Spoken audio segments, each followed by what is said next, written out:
mimpi, cita-cita yang kita dapat di hadirat Tuhan itu adalah visi. Saya diskus. Mengapa Lucifer tidak dihukum aja, langsung masuk neraka aja? Ayo, ada yang bisa jawab? Bukan bicara kepada 60 anak muda, tapi saya sedang bicara kepada 60 pemimpin besar yang akan ada di kemudian hari. Haleluya. Silakan duduk semua.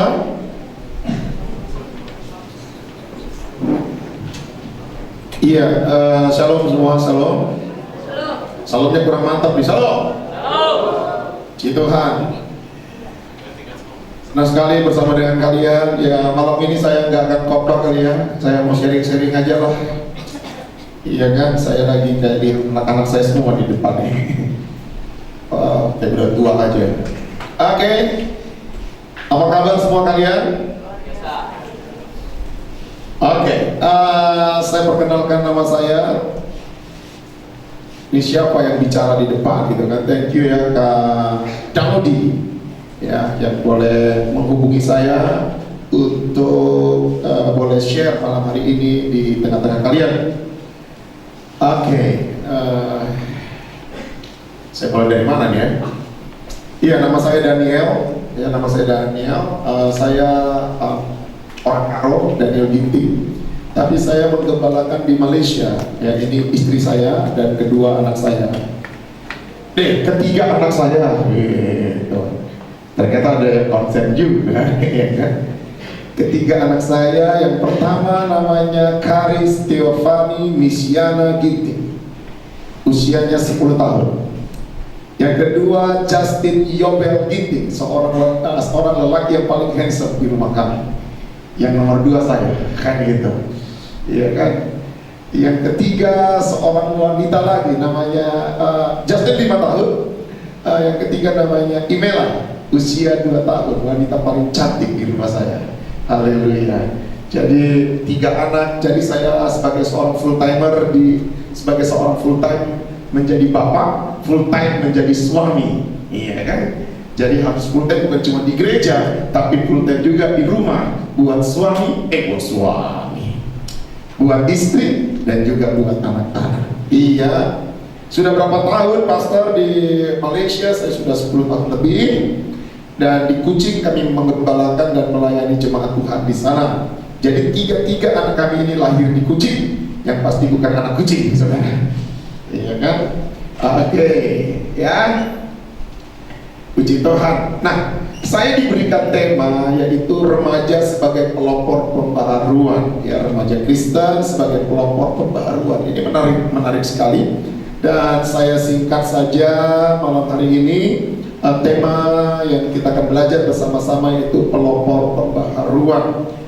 Saudara, adik-adik harus tahu, kalian tuh harus mengerti ya. Kalian harus mengerti manusia itu sejak awal dicipta itu untuk berkuasa.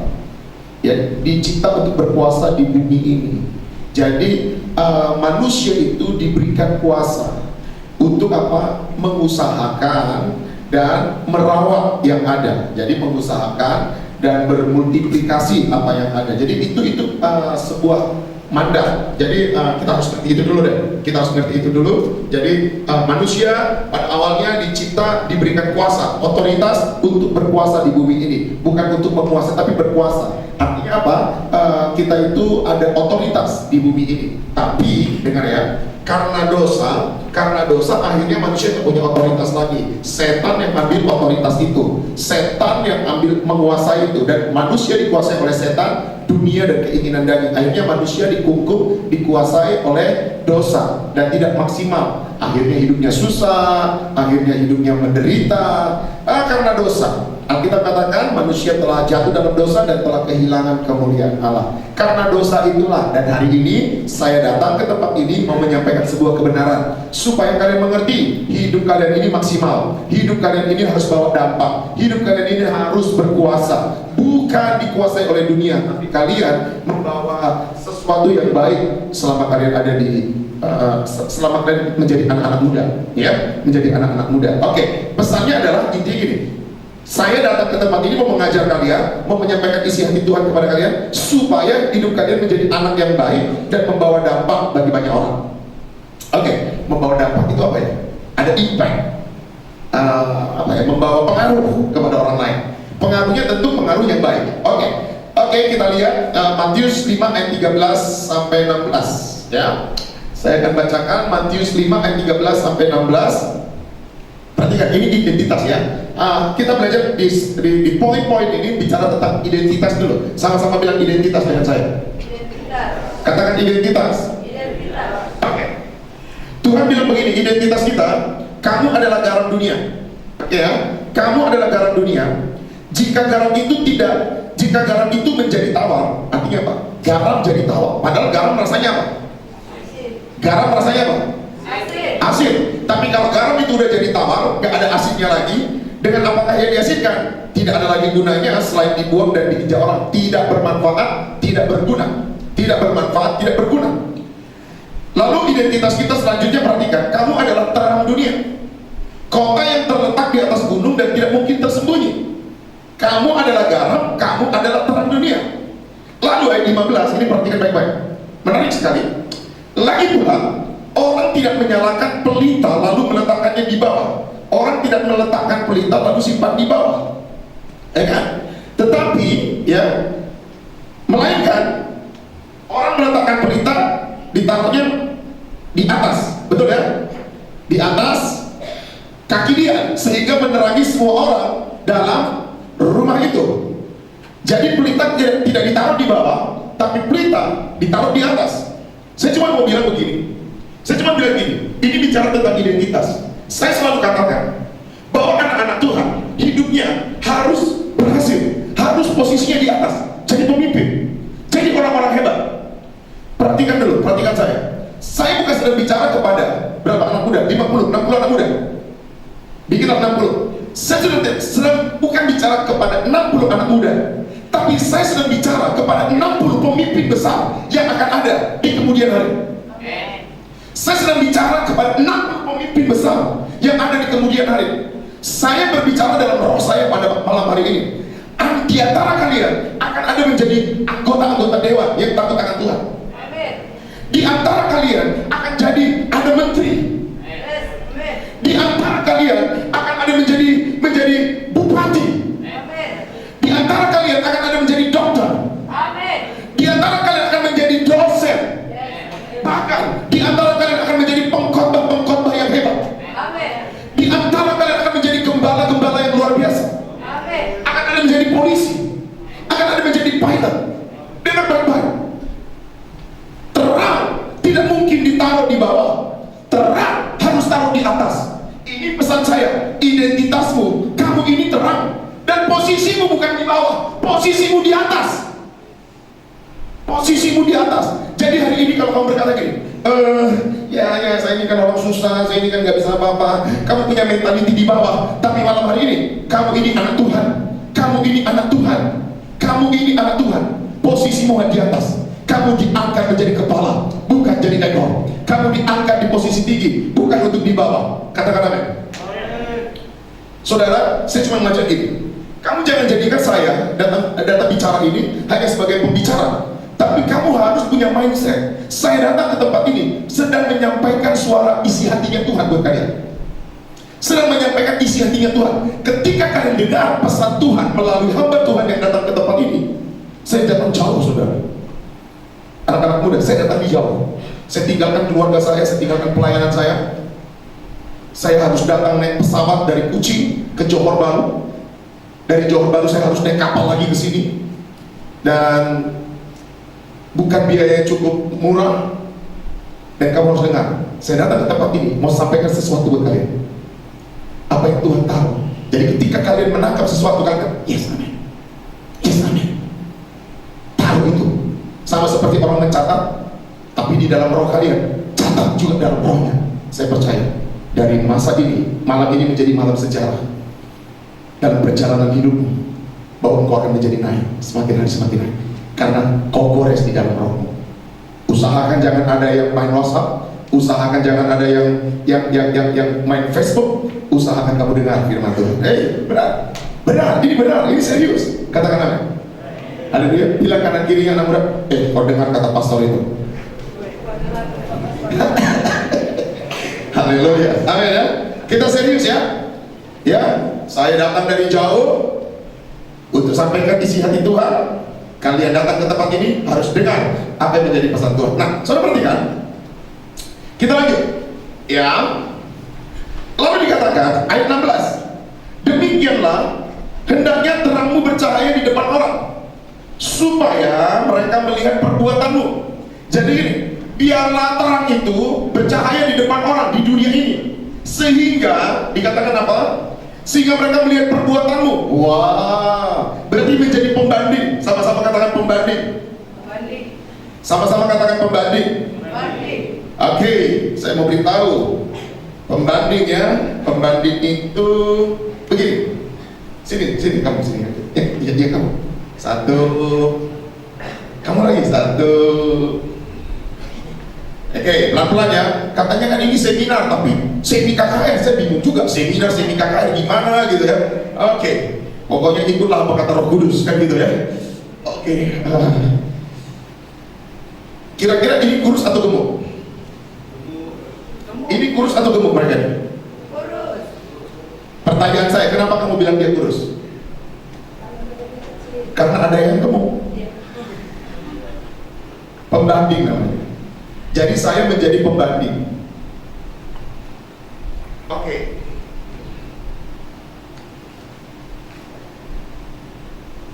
Ini nyempet. Ini warna apa?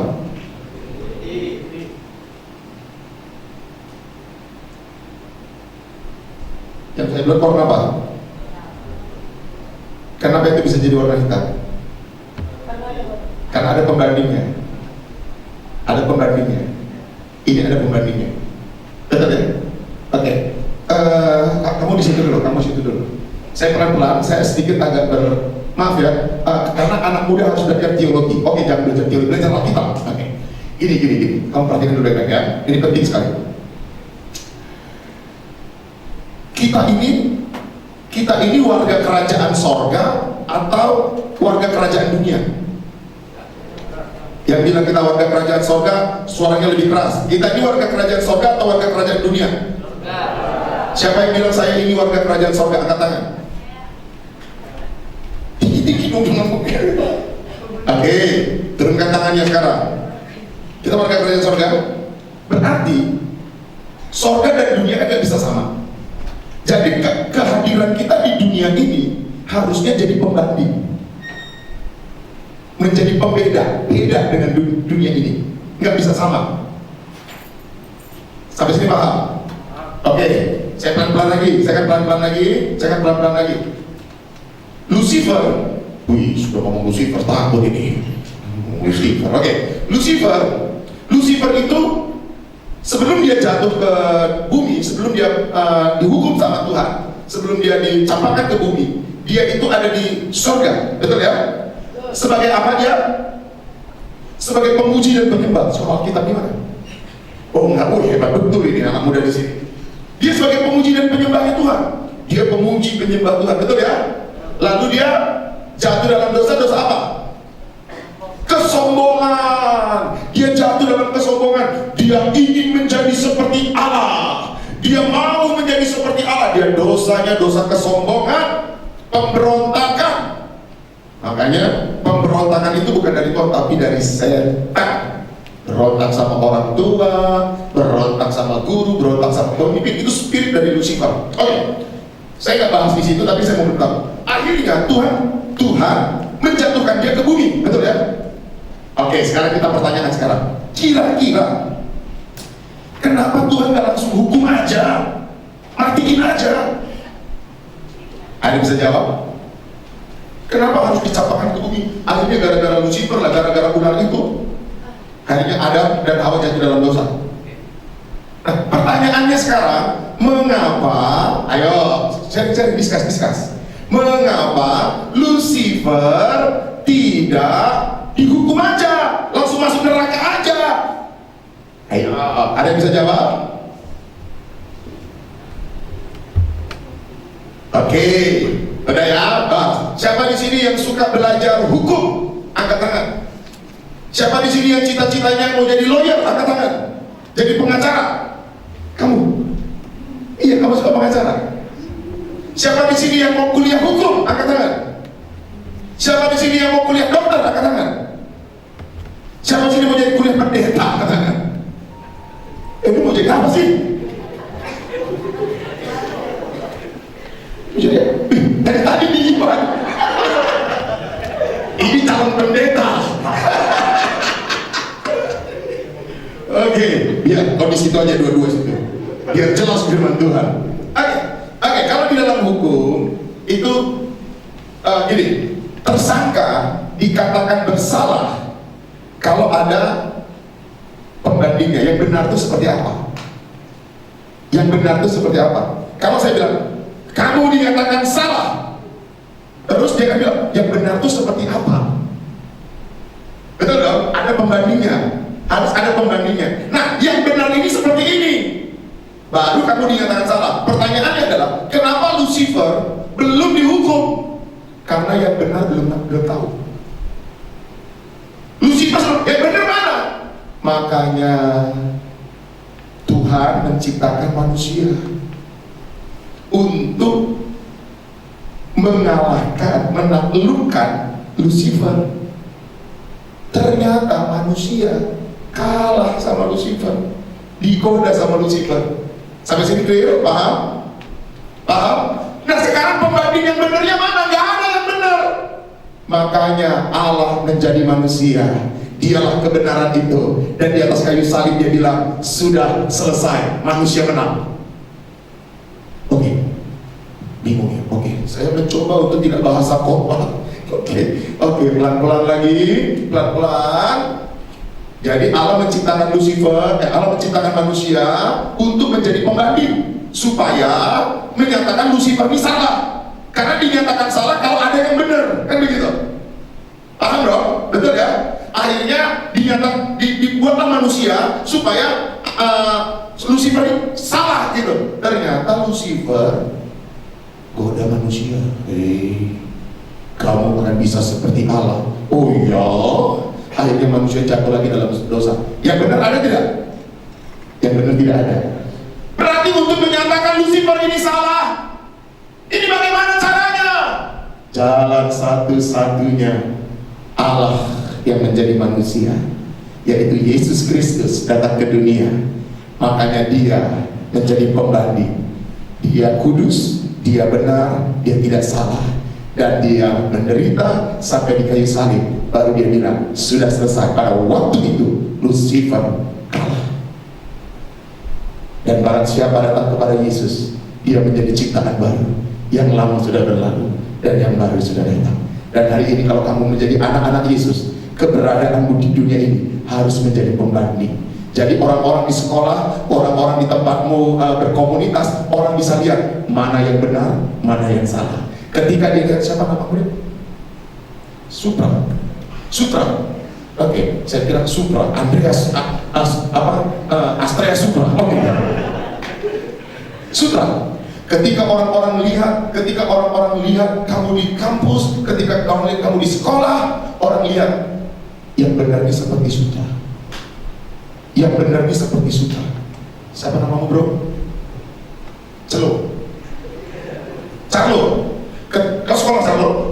Ketika orang-orang lihat bagaimana yang benar itu seperti apa, ketika orang lihat Carlo menjadi pembanding di sekolah, ternyata yang benar ini seperti Carlo. Hei, ini yang Tuhan mau sampaikan buat kalian di tempat ini. Kita akan bicara tentang jadi penerobos, tapi kalian harus ngerti dulu nih. Kalian harus ngerti dulu bahwa kalian ini adalah seorang pembanding di tempat kalian masing-masing. Boleh tepuk tangan buat Tuhan. Siapa yang mengerti apa yang saya sampaikan ini, angkat tangan. Yang mengerti, jadi pembanding, angkat tangan. Yang mengerti, saya mau ingat. Oke, ini kita belajar ya. Seminar semi KKR katanya. Bingung saudara. Oke, yang mengerti apa yang saya sampaikan tentang pembanding, hidupnya jadi pembanding di komunitas dimanapun dia berada, boleh angkat tangan. Yang mengerti, angkat tangan dulu. Tinggi-tinggi, supaya saya ngerti sampai di mana nangkepnya. Tinggi-tinggi, yang mengerti. Yang nggak ngerti nggak usah angkat tangan. Ini clear, biar jelas. Tinggi. Oh, bingung. Oke, stop dulu. Nah, sama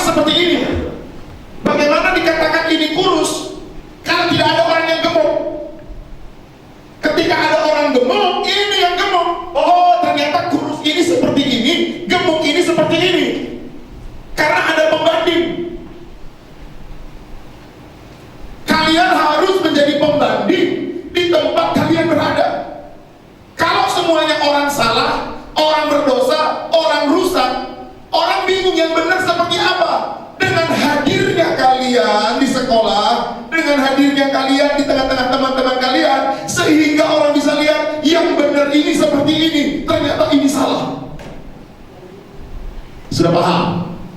Amin. Sudah ngerti? Amin. Di tengah-tengah Balai Karimun ini sudah banyak gereja. Dengan hadirnya gereja ini, oh ternyata gereja yang benar ini seperti ini gitu. Jadi pembanding, sama-sama katakan jadi pembanding. Oke. Ini gemuk. Bagaimana kamu tahu ini gemuk? Kalau nggak lihat yang kurus. Bagaimana kamu bilang itu salah? Kalau tidak ada yang benar. Kamu adalah orang yang benar. Kamu adalah orang yang baik. Kamu orang yang berubah karena kamu anak Tuhan. Jadi pembanding. Tapi Pak, selama ini saya adalah orang yang paling jahat. Ya salah juga. Kamu datang ke tempat ini, pulang dari tempat ini jadi orang baik. Amin. Oke, silakan duduk para pembanding. Tapi kamu ini jadi alat peraga di sini. Kamu udah ngerti belum? Apa yang saya katakan? Ngerti? Sudah paham? Apa yang kamu paham coba?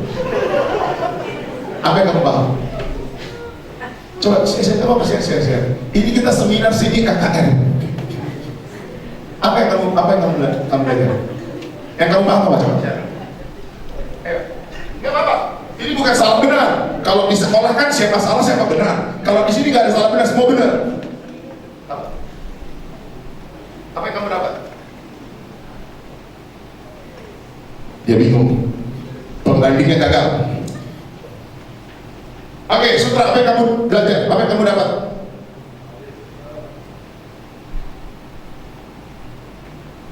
Ini Sutri. Ini siapa? Hah? Fallon, apa yang kamu belajar? Apa yang kamu dapat tadi, Fallon?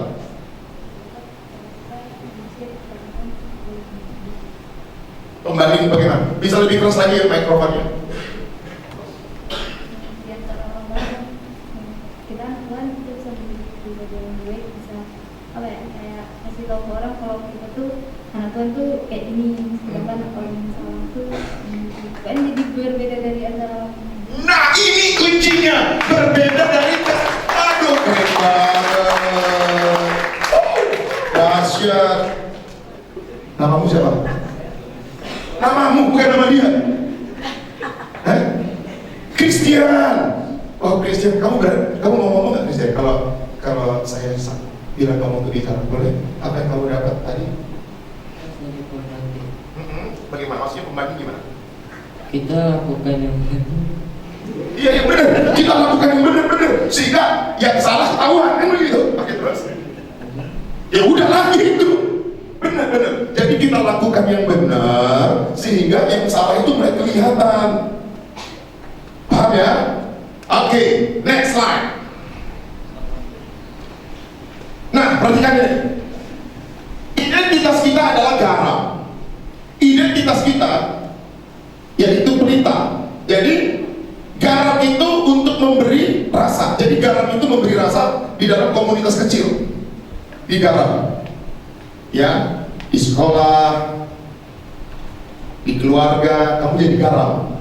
Menjadi pembanding. Di tempat yang tawar kan, tapi kamu jadi pembanding. Ada rasanya.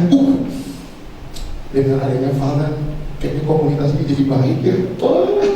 Dengan adanya Sutra, kenapa sekarang anak-anak jadi suka berdoa? Dengan adanya Christian, kenapa anak-anak jadi nggak suka main game lagi ya? Nah, benar-benar jadi pembanding gitu loh. Kenapa? Karena si Christian bertobat dari main game kan begitu, kan gitu, iya kan? Lalu itu di komunitas. Perhatikan dia. Ini benar. Kalau ini di hatimu lagi.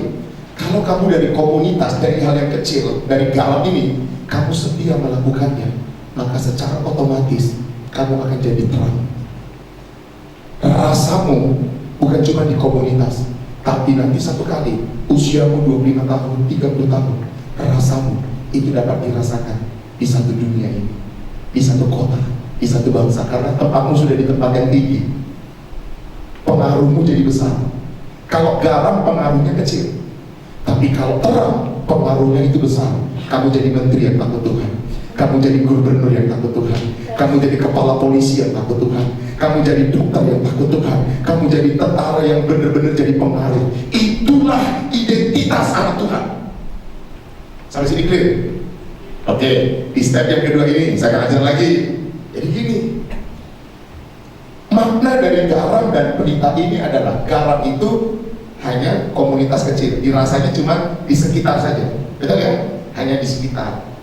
Ya, kamu berdampak sekarang usia remaja di sekolah, di keluarga, di papa mama, gak apa-apa. Jadi baik dari hal yang kecil.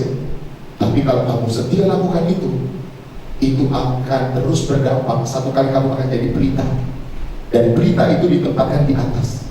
Dan kalau tempatmu di atas, pengaruhmu bukan di komunitas, tapi di satu provinsi, di satu negara, di satu bangsa. Kamu akan jadi orang yang berdampak. Dari kota Balai Karimun ini, memang ini terpencil, ini kecil, tetapi dengar baik-baik. Dari yang kecil ini, aku akan dipakai menjadi orang-orang hebat, jadi orang-orang besar. Amin. Jadi pengusaha-pengusaha hebat. Bahkan dari tempat ini akan ada yang jadi pemilik kapal terbang, supaya Pastor Daniel kalau traveling pergi kemana-mana tinggal pakai apa saudara? Balai Karimun air, kan gitu. Saya bicara begini, oke, nggak apa-apa ya, ini sharing. Saya selalu bilang mimpi, cita-cita yang diterima di hadirat Tuhan itu adalah visi. Sekali lagi, mimpi, cita-cita yang kita dapat di hadirat Tuhan itu adalah visi. Sekali lagi, mimpi, cita-cita yang kita dapat di hadirat Tuhan itu adalah visi. Jadi kalau saya bicara nanti jadi dokter, jadi pilot, jadi apa, itu bukan sekedar hayal, tapi jadikan itu menjadi visimu. Jadi visimu. Yes, amin. Yes, amin. Karena kita sedang ada di hadirat Tuhan. Amin ya, anak muda ya. Oke, next. Identitas kita tadi saya sudah jelaskan, kita adalah garam di komunitas yang kecil, dan kita adalah terang di komunitas yang besar. Next. Nah, bicara identitas, satu kali ada cerita nih. Kira-kira yang di sebelah kanan ini burung apa nih? Burung elang. Yang di sebelah kiri itu ayam. Tapi ada burung elangnya di situ. Oke, ini ceritanya gini nih. Jadi ada burung elang lagi bertelur. Lagi bertelur, tiba-tiba telur burung elang ini terjatuh. Akhirnya dieram sama ayam. Dieram sama ayam. Begitu menetas ini telurnya, yang keluar ayam atau burung elang? Yang keluar burung elang atau ayam? Burung elang. Tapi komunitasnya komunitas ayam. Akhirnya burung elangnya apa saudara? Burung elangnya, ini burung elangnya, lihat ada burung elang yang terbang tinggi. Ada burung elang yang terbang tinggi. Waktu burung elang terbang tinggi, ini anak elang ini bilang begini, hebat betul. Seandainya saya bisa seperti itu, wah, seandainya saya bisa seperti burung itu, hebat betul. Dia bangga dengan burung elang itu. Dia merasa dirinya gak mampu. Dia merasa dirinya gak hebat. Kenapa? Karena dia komunitasnya sama ayam. Ayam bisa terbang tinggi? Nggak bisa terbang tinggi. Kira-kira, saya mau tanya sama kalian, kalau dia mau putuskan, dia mau lakukan untuk terbang tinggi seperti elang, dia bisa nggak?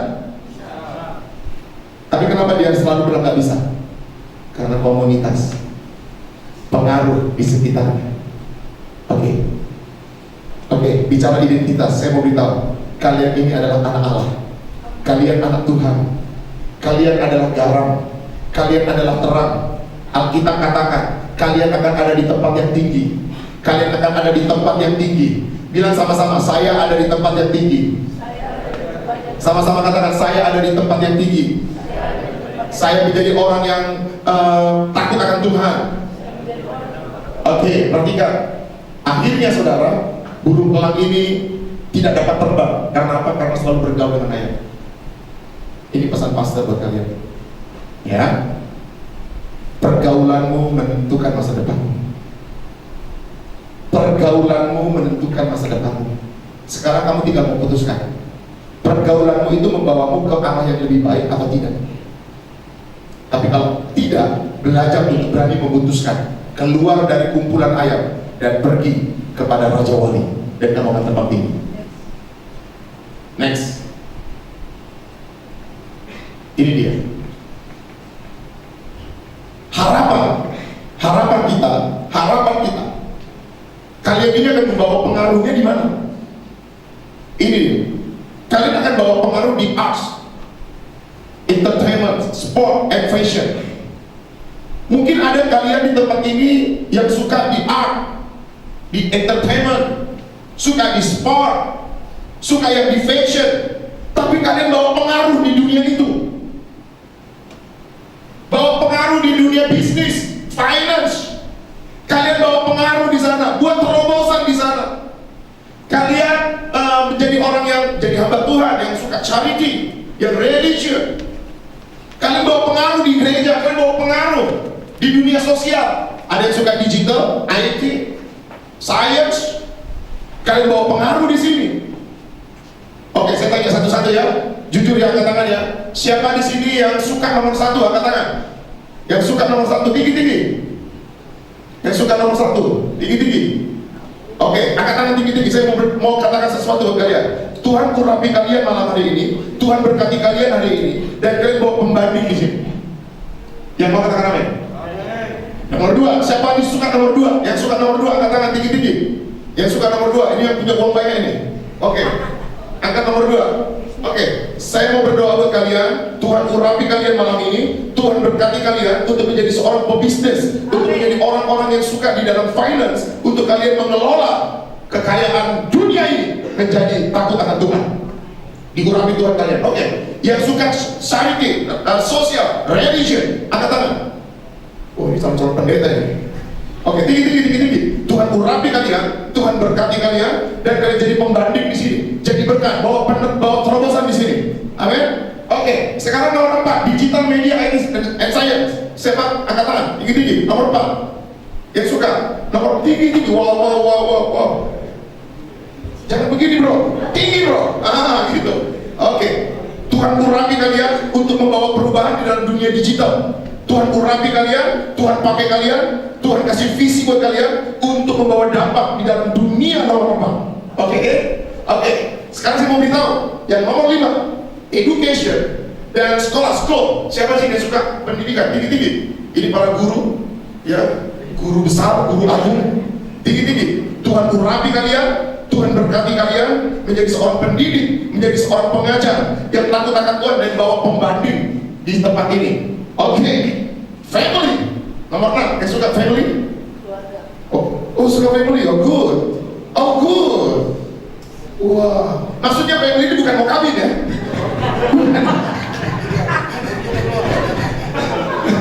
Bukan ya? Baik, angkat-angkat. Yang ke depan akan suka melayani family bagian konseling dan pemulihan keluarga. Angkat tangan. Oke, saya mau berdoa buat kalian. Angkat tangan tinggi.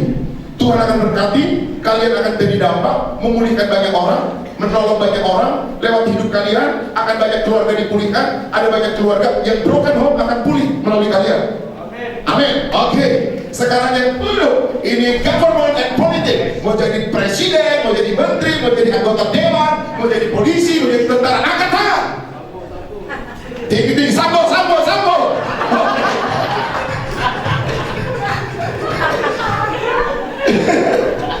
Oke, tinggi, angkat tangan. Oke. Mau jadi apa kamu? Hah? Jaksa. Mau jadi jaksa. Good. Oke, tepuk tangan, jangan ragu-ragu. Oke, angkat tangan. Bagian politik dan government, angkat tangan. Saya mau berdoa. Tuhan berkati, Tuhan urapi kalian, dan Tuhan akan urapi di mana Tuhan tempatkan kalian, dan akan jadi jaksa, jadi menteri, jadi anggota dewan, orang-orang politik yang akan dipakai Tuhan. Katakan amin. Amin. Wow, nangkap pesannya? Oke, dari awal sampai detik ini, sampai di slide ini, Kalian tangkap isi hati Tuhan? Kalian tangkap isi hati Tuhan? Bahwa keberadaan kalian harus jadi pembanding, pelopor dimanapun kalian berada. Ketika kalian ada di Balai Harimun, masih sekolah, masih study, kalian jadi pelopor. Dari yang kecil kalian jadi pelopor, nanti sampai ke provinsi, sampai ke satu negara, satu bangsa, kalian akan dikenal oleh banyak orang. Orang yang jujur, orang yang baik. Amen. Next. Kenapa? Ini ayatnya. Ini ayatnya. Kita ini kan anak kerajaan Allah. Ini ayatnya. Yohanes 17 ayat 18. Sama seperti engkau telah mengutus aku ke dalam dunia, demikian pula aku telah mengutus mereka ke dalam dunia. Dari hari ini kalian adalah utusan-utusan Yesus di dunia ini untuk 7 gunung itu, taklukkan itu, jadi pelopor, bawa pembaharuan di sana. Amin. Kok gak ada tepuk tangan?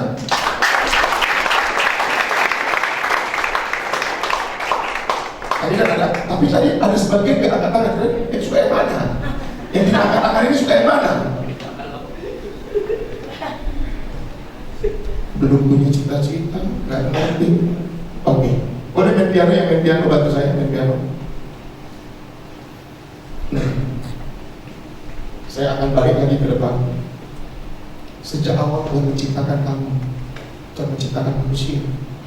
Ada spirit, ada roh untuk kamu berkuasa. Bukan dikuasai dunia, tapi kamu taklukkan dunia ini. Besok saya khotbah, Senin saya pulang. Senin saya akan pulang. Tinggalkan kota ini. Tapi mau nggak firman ini tetap tinggal di hati kalian? Firman ini tetap tinggal di hati kalian. Menjadi I-E-E-E.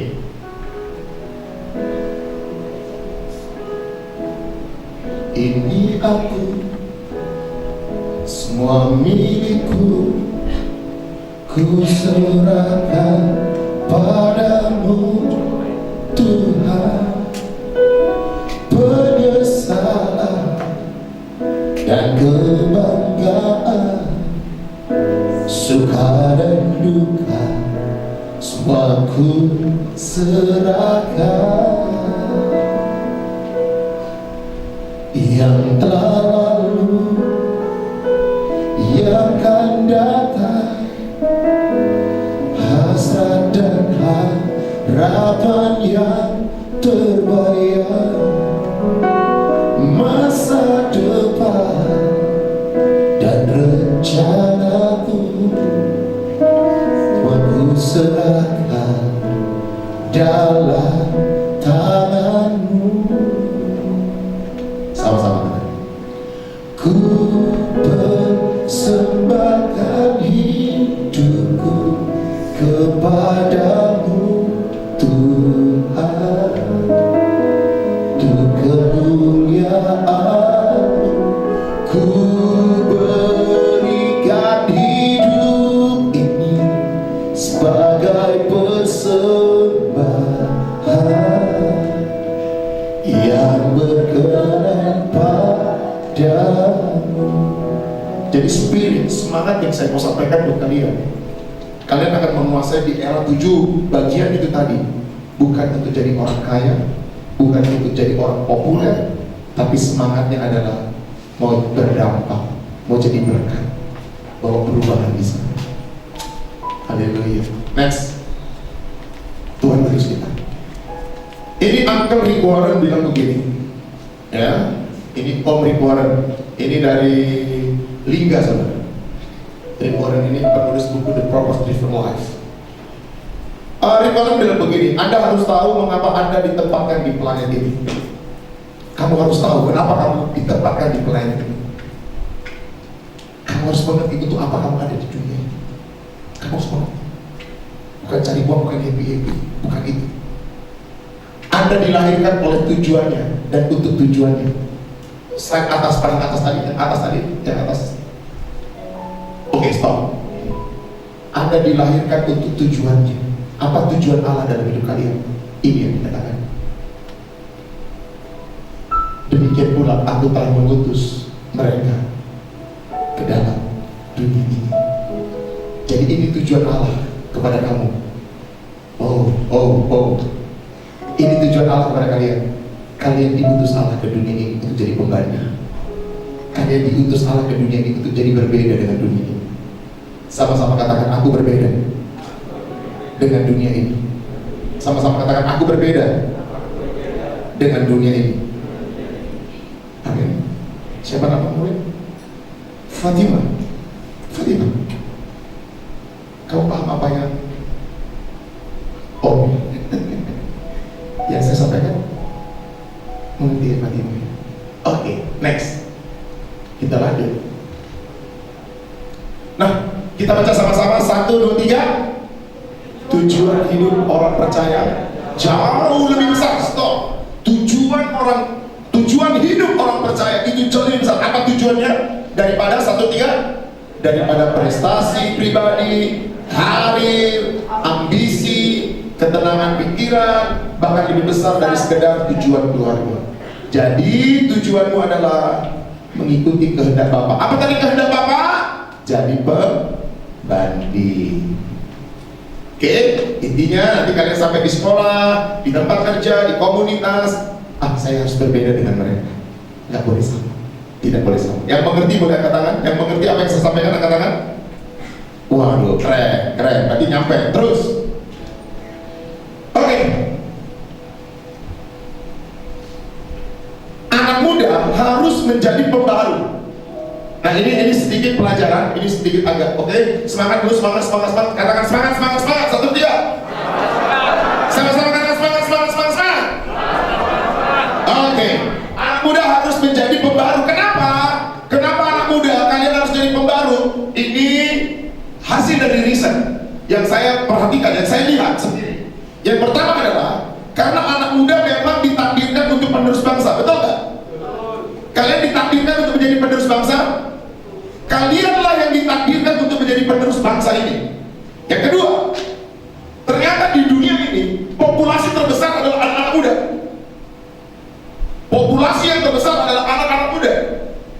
Yang ketiga, kenapa anak muda harus menjadi pembaharu, menjadi pelopor? Karena anak muda memiliki energi yang lebih kuat daripada orang tua. Yang selanjutnya, kenapa? Karena anak muda berani berpikir dapat mengubah dunia. Itulah tadi, saya mau jadi jaksa, saya mau jadi menteri. Dapat berpikir mau menjadi pengubah dunia. Kalau orang tua umur 50, 40, ya udah jalanin aja apa yang terjadi. Tapi anak-anak muda masih punya semangat untuk mengubah dunia. Hei, perhatikan. Saya ini adalah history maker, pembuat sejarah. Katakan. Oke. Lalu anak muda harus menjadi pembaharu. Kenapa? Karena masih memiliki waktu yang panjang. Orang yang umur 60, 10 tahun lagi mati. Tapi kalian yang umurnya masih 15, kalian masih panjang. Kalau dari masa umur 15 kalian cinta Tuhan, hidup benar, betapa bahagianya bangsa ini, saudara. Masih panjang perjalananmu. Berjalan. Oke. Memang. Oke. Stop. Oke. Berani berpikir dapat mengubah dunia dan memiliki waktu yang panjang. Next, cepat. Oke. Anak muda harus jadi pembaharu. Kenapa? Karena anak muda suka belajar, masih mau belajar. Terus anak muda mereka lemah dan banyak yang tersesat di dunia ini. Dan saya perhatikan, saya nggak tahu apa yang terjadi atas kalian. Ternyata anak muda mereka haus terhadap sebuah hubungan. Di rumah mereka ditolak, mereka nggak dapat hubungan, mereka merasa mengalami insecure, nggak rasa nyaman di komunitas, masa tertolak. Akhirnya untuk dia dapat diterima, dia lakukan apa saja yang penting dia dapat diterima. Dan ini tanggung jawab kita. Kalau kamu jumpa kawan-kawanmu di luar, ya, kalau mereka tersesat, ya, biar mereka ketika menemukan kalian, mereka menemukan jalan yang benar. Ketika jumpa sama Christian, oh ini jalan yang benar. Ketika jumpa sama kamu, ini jalan yang benar. Coba tanyakan teman-temanmu yang sedang ada di jalan yang salah. Bolehkah hari ini kamu komitmen ketika mereka jumpa saya, mereka kembali ke jalan yang benar. Ya, itu baru pembaharu. Itu pembaharu. Oke? Dan anak muda, kenapa? Karena mereka punya passion. Dan mereka dapat berdampak bagi dunia. Saya sedang bicara sesuatu yang visioner. Bukan hanya bicara tentang hari ini, tapi saya sedang bicara untuk masa depan, untuk hal yang ke depan. Next. Kamu tahu siapa ini? Ini saya. Saya punya masa lalu yang telah lalu, yang akan datang, hasrat dan harapan yang terbayang, masa depan dan rencanaku, semua ku serahkan dalam tangan. Bro, saya bisa bicara hari ini nggak teori. Bukan saya baca buku lalu saya sampai ini, walaupun ini katanya segini, tapi saya belajar sebagai hamba Tuhan. Saya mau bagikan hidup saya sama kalian, karena saya sudah melalui apa yang kalian belum lalui. Saya sudah lalui bagaimana menjadi anak-anak remaja yang nakal. Saya sudah lalui bagaimana hidup di dalam drum. Saya sudah lalui bagaimana rasanya, tahu rasanya bagaimana memberontak sama orang tua. Saya sudah lalui bagaimana memberontak dengan guru. Saya belum munculkan, saya lupa munculkan nilai di sekolah saya 4 semua, dari atas sampai bawah 4 merah semua. Kelakuan D, kerajinan D, kerapian D. Sampai guru bilang begini, kamu gak usah sekolah, nanti ijazah pun antar ke rumah buat malu aja. Setiap pelajaran bahasa Inggris saya keluar karena saya nggak tahu bahasa Inggris. Saya keluar, saya nggak ngerti bahasa Inggris karena saya punya luka dengan guru bahasa Inggris waktu SMP. Saya punya luka. Jadi kalau bilang, lidahnya, jadi saya ketawa, akhirnya saya dipukul tuh sama guru bahasa Inggris. Saya sakit hati. Mulai dari situ saya nggak suka bahasa Inggris. Dan setiap ada homework, ada PR ya, ada PR, saya dijedotin. Itu saya nggak suka bahasa Inggris dari SMP sampai SMA. Saya terluka dengan guru bahasa Inggris. Saya terluka sekali. Jadi saya pas setiap guru bahasa Inggris, pas saya keluar, yang bicara ini pernah terluka dengan guru, pernah terluka dengan orang tua. Akhirnya saya jadi anak berandal, saya jadi anak nakal. Tapi begitu besarlah kasih Tuhan atas hidup saya. Ditangkapnya saya, ditolong Tuhan saya. Makanya saya bisa kasih tahu sama kalian. Jadi pembanding, ada perbedaan hidup benar sama hidup nggak benar. Dan saya tahu mana jalan yang salah, jalan yang benar. Makanya itu yang saya ajar sama kalian. Betapa besar kasih pengampunanmu Tuhan, tak kau pandang hina hati yang hancur. Ku berterima kasih kepadamu ya Tuhan. Bisa sama-sama katakan pengampunan.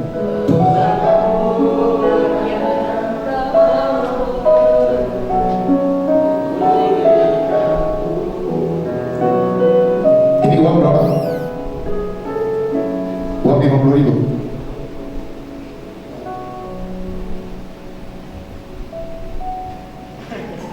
Siapa tadi yang orang finance?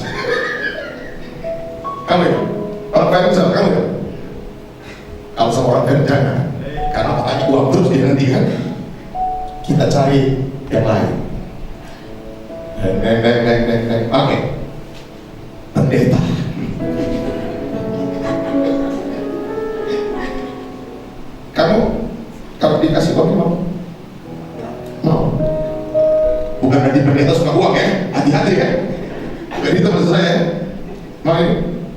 Kalau diremas-remas begini masih mau?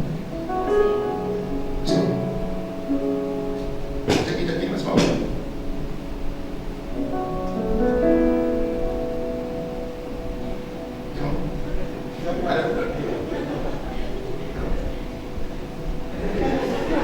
Masih mau?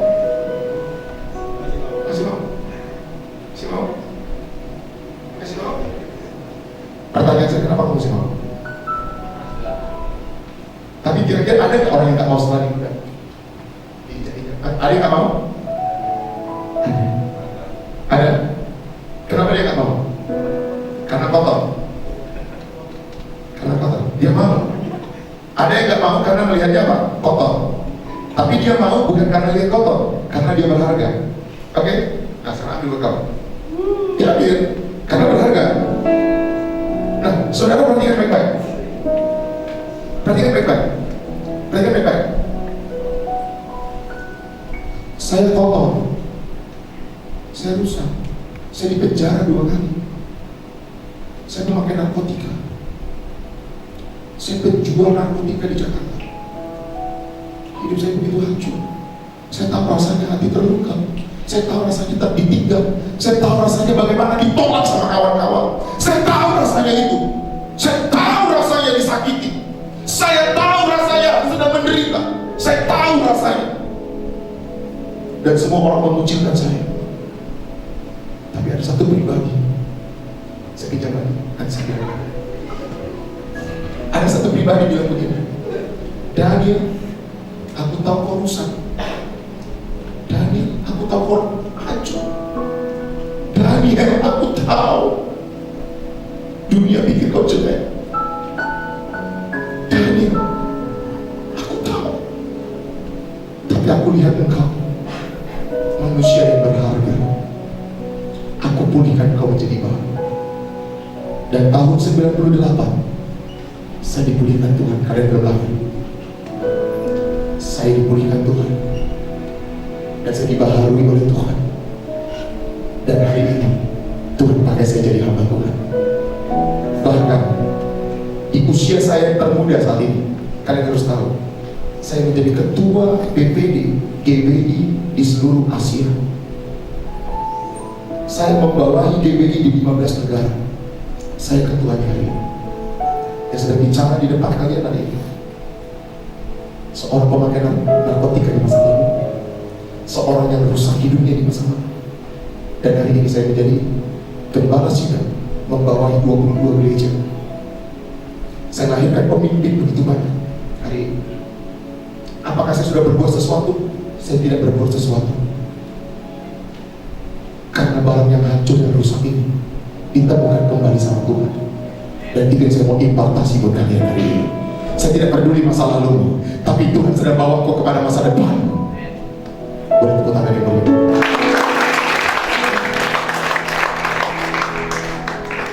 Sejauh timur dari barat, Engkau membuat dosaku. Tiada kau ingat lagi pelanggaranku.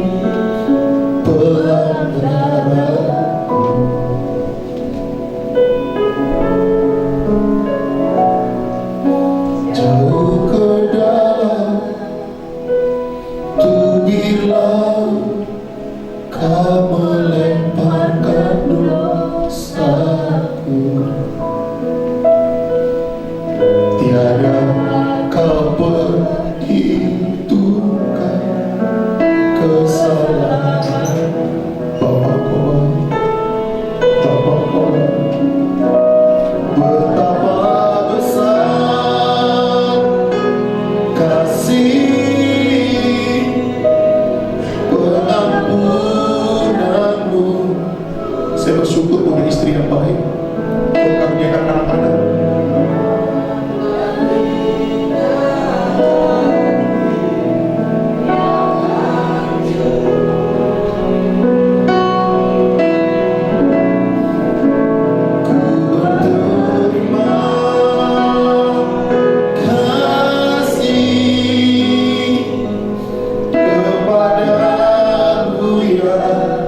Tuhan, pengampunan yang Kau beri, pulihkanku. Daniel seorang pemakai narkotika, punya masa lalu. Dan hari ini ada berapa anggota dewan yang saya bimbing rohaninya sampai hari ini? Anggota dewan YB kalau di Malaysia namanya, menjadi jemaat kita, dan dia jadikan saya jadi bapak rohaninya dia. Hidup saya jadi pembaharu buat mereka. Hari ini tinggalkan. Tuhan gak pernah intimidasi kamu dalam masa lalu, tapi saya datang ke tempat ini untuk bawa kamu ke masa depan. Bersama dengan Tuhan kamu jadi pelita di atas. Kamu jadi pelita di atas. Kalau di Gereja Betel Indonesia, saya adalah ketua BPD termuda. Termuda. Semua orang tua, hanya Daniel Ginting yang paling muda. Dan anggota NPM termuda. Termuda. Gak ada kata terlambat kali ini. Tuhan pakai kalian. Gak peduli bagaimana latar belakang keluargamu, gak peduli bagaimana latar belakang hidupmu, gak peduli kamu lahirnya bagaimana dulu. Tapi kalau kau ada hari ini, Tuhan pilih kamu. Amin. Bilang hari ini, aku jadi pelopor pembaharuan. Sama-sama katakan 1, 3. Aku jadi pelopor pembaharuan. Next. Indikatornya apa? Sebagai pembaharu itu apa indikatornya? Ini belum terlambat ya? Masih boleh ya? Kakak Dodi masih boleh? Apa? Indikator sebagai pembaharu itu apa? Next. Nah, indikator cirinya apa? Ini yang saya alami. Kalau hari ini Tuhan pakai saya, kalau hari ini Tuhan boleh perlengkapi saya, dan hari ini boleh menjadi terang di atas, bukan hanya menjadi dampak bagi Jakarta, bukan hanya jadi dampak, tapi berdampak bagi dunia, saudara. Terangnya dirasakan, dia bisa dilihat banyak orang. Yang pertama adalah kamu harus mengenal dan mengalami Yesus. Seperti yang tadi saya katakan, saya kenal bagaimana Yesus mencintai saya, menerima saya, dan saya alami Tuhan Yesus. Alami itu dalam hidup.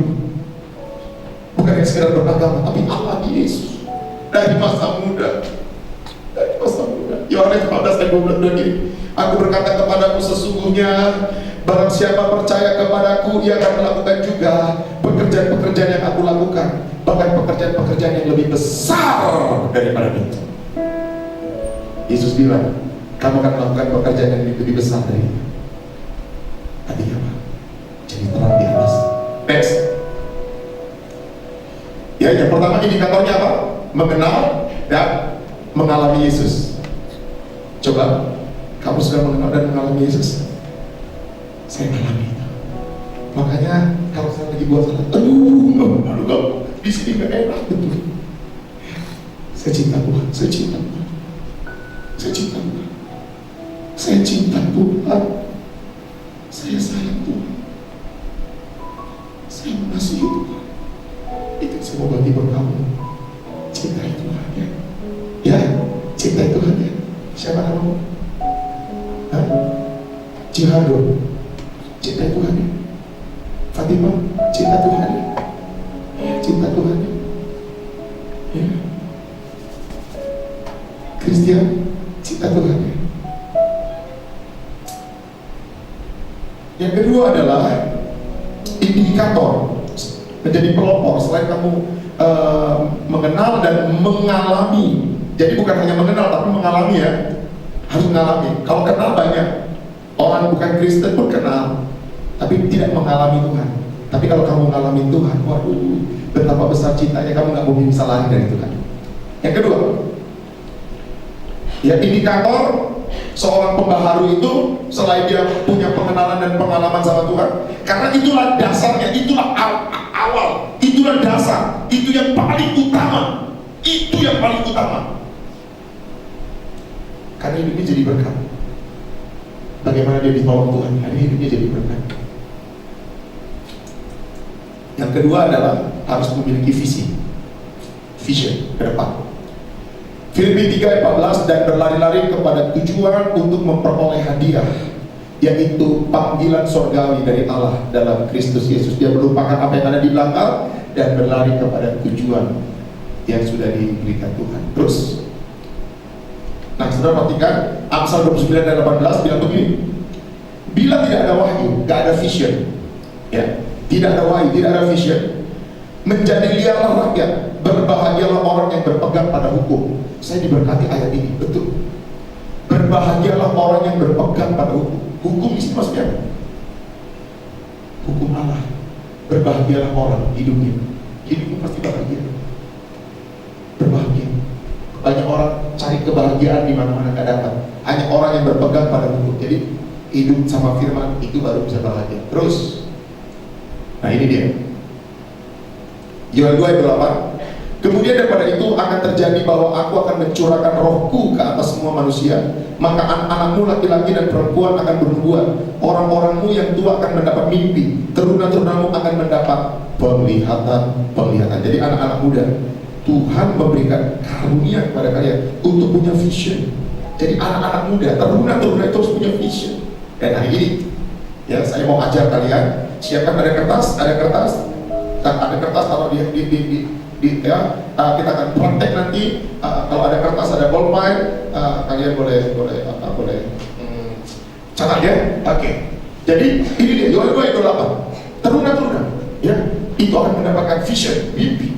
Dan hari ini bukan sekedar pengetahuan, tapi saya mau impartasi vision sama kalian. Next, saya mau saksian. Tahun 2012 saya datang ke Malaysia, ke Sarawak, dengan istri saya mengandung 4 bulan. Lihat itu saudara, pakai topi putih, yang putih cuma gigi sama topi, dan paper bag, ya, rokok. Dan waktu itu bahasa Inggris saya hancur betul saudara, hancur betul. Dan ketika saya sampai di negeri ini, Tuhan kasih visi buat saya. Apa visinya? Family and generation, keluarga dan generasi. Saya nangis, apa maksudnya Tuhan? Hanya Tuhan kasih itu, dan saya mulai melakukannya. Tuhan kasih visi, Tuhan kasih mimpi buat saya tentang generasi dan keluarga. Next. Dan hari ini di Kuching, saya ini orang Indonesia, tapi kita bisa bangun panti asuhan di Sarawak. Dan semua anak-anak lokal, anak-anak Sarawak, bukan anak-anak Indonesia. Saya katakan kepada anak-anak ini, kalian kalau nanti jadi gubernur ya, sama seperti yang saya sampaikan sama kalian, ini yang saya sampaikan sama mereka. Jadi pembanding, tinggal di asrama. Saya tidak buat namanya panti asuhan, tapi asrama anak. PCM, Borneo Care Movement, lahir dari visi. Next, kita juga membuat sekolah di Amuk, di perbatasan Malaysia dengan Indonesia. Ini adalah anak perbatasan ini. Saya dengan istri saya, karena masih kosong waktu itu, akhirnya Tuhan kasih visi buat saya untuk bangun pendidikan di sini. Dan akhirnya saya beli tanah itu dan kita bangun sekolah. Dan ini anak-anak sekolah. Kalian tahu di perbatasan Kalimantan Barat sana, anakku kelas 5 SD nggak bisa baca, kelas 6 nggak bisa baca tulis. Tapi Tuhan kasih visi, family and generation. Akhirnya kami buat sekolah di sana, dan sudah 4 kali meluluskan anak-anak di sana. Keluarganya dipulihkan. Kita buat seminar, keluarga-keluarga dipulihkan. Lahir dari sebuah visi. Next, kita juga buat rumah belajar Borneo Care Movement di Pontianak. Ini semua 90% adalah Muslim. Sama Alfred, kalau kenal Alfred. Next, kita juga buka sekolah di Pontianak untuk generasi. Ini 90% Muslim. Sekolahnya di mana? Di gereja. Sekolahnya di gereja. Mereka boleh menerima kita karena ada Tuhan, ada visi. Tangkap visi. Next, ini rumah belajar yang ada di Sabah. Ini semua orang-orang Filipina yang ada di Sabah. Ada 200 anak kita didik. Lahirnya, kenapa ini bisa terjadi? Karena 2012 Tuhan kasih visi buat saya, family and generation. anak yang sudah kita sekolahkan? Berapa anak yang sudah jadi pemimpin? Berapa anak yang sudah jadi gembala? Dari seorang yang pemakai narkotika, hidup hancur, hidup rusak. Kalau Daniel aja Tuhan bisa pakai, kalian pun bisa sama. Kenapa? Karena Daniel diutus Tuhan ke tempat ini, sampaikan ini. Karena Tuhan sayang kalian. Next. Satu kali Martin Luther King di dalam pidatonya, dia bilang gini, I have a dream. Saya punya mimpi. Ini Martin Luther King. Dia bilang apa? Mimpinya apa? Satu kali Amerika akan dipimpin oleh seorang yang berkulit hitam. Dan ini digenapi oleh Barack Obama. Dan ini satu-satunya pertama kali Amerika dipimpin oleh orang berkulit hitam. Saya punya mimpi buat kalian. Kalian akan jadi gubernur, kalian akan jadi bupati, kalian akan menjadi dokter, kalian akan menjadi lawyer, kalian akan menjadi jaksa, kalian akan menjadi guru, kalian akan menjadi pendeta, kalian akan menjadi businessman, kalian akan menjadi seorang yang kuat di dalam IT, media, dan yang lainnya. Kalian akan dipakai Tuhan dahsyat di sana. Katakan amin. Amin. Ya. Terus, ciri orang yang memiliki visi, ini cirinya, ya. Karena kan dikatakan seminar, semi KKR, jadi harus ada model seminarnya. Ciri orang memiliki visi. Semua yang saya ungkapkan ini adalah pengalaman, ya, bukan dari buku. Saya melihat dari perjalanan hidup saya, ciri orang yang memiliki visi, dia setia dari hal yang kecil. Kayak tadi, garam, akhirnya jadi terang. Jadi setia dari yang kecil. Jadi mulai dari remaja, mulai setia hal-hal yang kecil. Jangan mau jadi besar, bukan tiba-tiba punya mau besar-besar, enggak. Hal yang kecil. Yang kedua, memiliki iman. Harus punya iman, bukan ambisi, tapi iman. Yang ketiga, harus fokus. Yang keempat, disiplin dan rajin, nggak malas, jangan suka main game. Yang kelima, tidak mudah menyerah. Iya, nggak mudah menyerah. Oke, sekarang catat di buku kalian. Kita doa dulu ya. Kita doa dulu. Apa yang kalian tangkap hari ini? Coba buka hatimu hari ini. Sebagai anak remaja Kristen yang membawa pembaharuan. Karena memang untuk itulah kalian ada di bumi ini. Kalian membawa pembaharuan. Menjadi history maker. Aku berdoa, urapi anak-anakmu semua. Kalian sudah siapkan kertas dan pulpen kalian? Tidak tunggu dalam berpikir yang lama. Kalian langsung tulis itu di kertas. Apa yang menjadi visi yang Tuhan taruh di hati kalian pada malam hari ini. Dan taruh itu dan simpan itu dalam hatimu. Taruh itu, kertas itu, dan kau taruh itu nanti dan kau doakan itu. Tuhan urapi dan berkati mereka. Dalam nama Yesus, biarlah mimpi, visi yang Tuhan taruh itu ada dalam hidup mereka. Tuhan curahkan roh-Mu atas manusia di bumi, biar anak-anak-Mu mendapatkan penglihatan, beri mimpi dan penglihatan. Nyatakan isi hatimu, biar iman kami bangkit. Surga nyatakan kedatangan harimu. Dan inilah anak-anak yang sedang dipersiapkan untuk menyatakan sorga di bumi ini, untuk menghadirkan sorga di bumi ini. Di 7 bidang mereka akan berdampak di sana. Tuhan urapi dan Tuhan taruh visi itu malam ini dalam nama Yesus. Amin. Catat sekarang, catat di handphone, ditulis apa, catat visi itu. Dan aku berdoa hari ini, Tuhan urapi, Tuhan berkati kalian. Ayo catat visi itu. Oh, satu kali kan akan, oh, Pastor Daniel waktu itu kasih tahu ini, dan ini yang terjadi. Ayo catat itu. Wow. Jangan pikir lama, catat itu. Oke, catat visi itu. Haleluya. Oke. Setelah kalian sudah catat, jadilah pembawa pembaharuan di sana. Jadilah pembawa pembaharuan di sana. Amin. Yang sudah catat boleh angkat tangannya. Yang sudah catat boleh angkat tangannya. Yang sudah catat tinggi-tinggi. Oke, boleh makin berdiri. Yang sudah catat boleh makin berdiri. Saya mau berdoa buat kalian. Yang sudah catat makin berdiri. Oke. Kan ada kebangkitan yang besar, kan ada pemulihan di negeri ini. Amin. Kan ada kebangkitan, yang sudah catat bangkit berdiri. Kan besar yang berseru kepada Yesus diselamatkan. Karena ada kebangkitan yang besar, karena ada kebangkitan yang besar, karena ada pemulihan melalui hidup kalian. Ada kebangunan rohani, ada pembaharuan di satu kota. Melalui hidup kalian ada banyak orang akan bertobat. Melalui hidup kalian ada banyak orang berubah kepada Yesus diselamatkan. Boleh buka kedua tangan kalian. Tuhan urapi Roh Kudus, urapi dalam nama Yesus, urapi Roh Kudus, urapi dalam nama Yesus, urapi urapan Tuhan atas kalian, urapan Tuhan, berkat Tuhan atas kalian. Terima dalam nama Yesus, urapan Tuhan, visi, mimpi yang Tuhan beri ada bersama kalian. Tangkap itu, jalani itu, lakukan itu, melangkah dalam nama Yesus, amin. Silakan duduk. Next.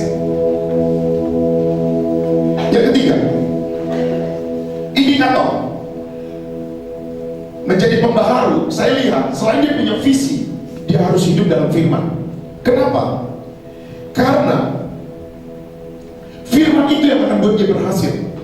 Dikatakan janganlah engkau lupa memperkatakan kitab Taurat ini, tetapi renungkanlah itu siang dan malam, supaya engkau bertindak hati-hati sesuai dengan segala yang tertulis dalamnya. Sebab dengan demikian, dengar, visi, mimpi yang kamu jalani ketika kau hidup dalam firman, maka kita katakan kamu akan berhasil dan akan beruntung. Jadi selain punya visi, juga harus punya firman. Firman itu yang akan menerangi, yang akan memberikan kamu hikmat. Firman. Jadi dari masa muda harus baca firman. Di sini ada program anak-anak muda baca firman. Kalau di tempat saya ada anak-anak muda 3 pasal 1 hari baca firman, disiplin tiap hari. Anak saya Karis usia 5 tahun sudah membaca Alkitab dari Kejadian sampai Wahyu. Saya disiplin dia baca firman. Targetnya bukan Kejadian sampai Wahyu. Saya berdoa, saya tumpang tangan buat anak saya. Nanti kali kau besar kan, Didi gak bisa jaga kamu. Satu kali kamu kuliah keluar, satu kali kita akan berpisah. Saya gak bisa jaga kamu 24 jam lagi, tapi ada firman yang akan jaga kamu selama 24 jam. Satu kali kamu keluar, tinggalkan rumah dan kamu kuliah, kamu akan sekolah, studi di tempat yang lain. Bapak gak bisa jaga kamu, tapi ada firman yang jaga kamu setiap hari. Mungkin orang tuamu gak akan kamu baca firman, tapi mau gak malam hari ini ambil komitmen, saya mau renungkan firman, saya mau baca firman, karena ini yang akan jaga saya sampai selama-lamanya. Ini yang akan jaga saya. Dan yang kedua, saya katakan apa? Kamu baca firman ini kan, satu kali. Kalau ada kawan-kawan sedang punya masalah, berbeban berat, dari mulutmu akan keluar firman kenabian yang akan menolong kawan-kawan. Menolong bukan hanya lewat uang, tapi menolong lewat perkataan-perkataan hikmat. Firman Tuhan yang kamu baca akan menolong banyak teman-temanmu. Itu doa saya buat anak-anak saya, dan itu juga doa saya buat kalian. Visi kalian punya, mimpi kalian punya, mau jadi jaksa, mau jadi direktur, mau jadi seorang businessman, good, sangat baik. Tetapi harus punya firman supaya berhasil dan beruntung. Visi tanpa firman hancur juga. Karena visi tanpa firman namanya ambisi. Sekali lagi, visi tanpa firman namanya ambisi. Tapi kalau visi dengan firman, itu namanya dari Tuhan. Pasti berhasil. Next. Yohanes 15:7 kata, jika kau tinggal di dalam aku dan firman-Ku tinggal di dalam kamu, minta apa saja yang kamu kehendaki, kamu akan menerimanya. Ini janji Tuhan. Jadi hidup dalam firman itu penting. Anak-anak muda, semangat ya? Semangat! Sama-sama bilang semangat! Sama-sama bilang semangat! Oke, next. Kalau nggak semangat, saya kembali lagi ke kawan. Yang ketiga, selain hidup dalam firman, pasti ada tantangan. Pasti nanti akan ngalamin masalah, penolakan. Jangan menyerah. Jangan mudah menyerah. Filipi 3 ayat 13. Saudara-saudara, aku sendiri tidak menganggap bahwa aku telah menangkapnya, tetapi ini yang aku lakukan. Aku melupakan apa yang ada di belakangku dan mengarahkan diri kepada apa yang ada di hadapanku. Jadi nggak menyerah, terus fokus kepada mereka. Next.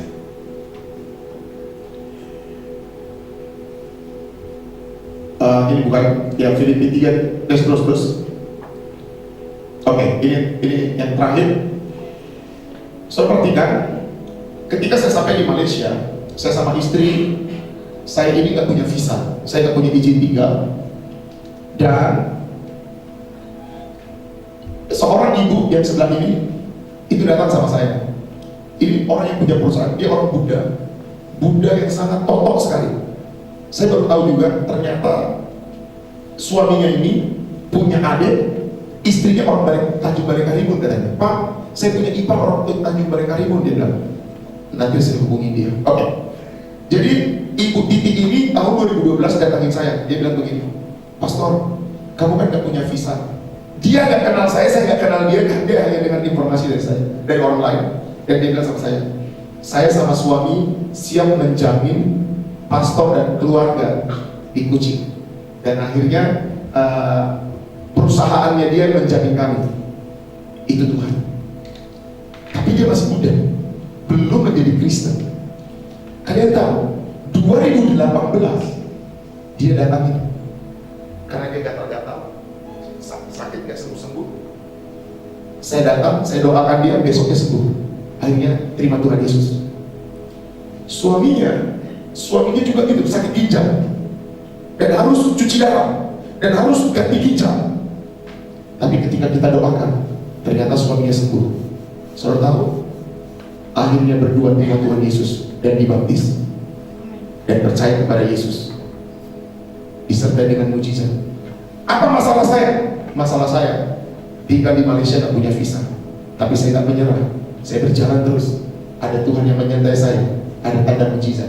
Itu juga yang saya mau sampaikan buat kalian. Ketika kalian berjalan bersama dengan Tuhan, bukan cuma punya visi, ya, tapi punya firman, tapi juga jangan mudah menyerah. Jangan mudah menyerah. Jangan mudah menyerah. Ya. Jangan pernah putus asa. Karena ada Tuhan yang menyertai kalian. Next. Terakhir, Nick Fujisi. Gak punya tangan, gak punya kaki.